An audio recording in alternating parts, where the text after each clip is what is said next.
Bismillahirrahmanirrahim. Teman-teman, bahwa dalam sebuah hadis Nabi kita bersabda, jagalah kesehatanmu sebelum datang sakitmu.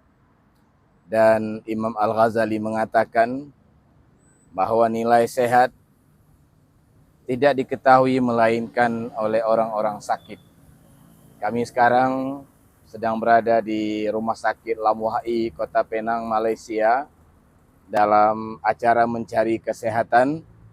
Ternyata sesampai di sini kita dapat memahami dengan sesungguhnya apa yang disabdakan oleh Nabi itu, bahwa kesehatan itu mahal sekali dan nikmat Tuhan, nikmat Allah yang sangat berharga sekali.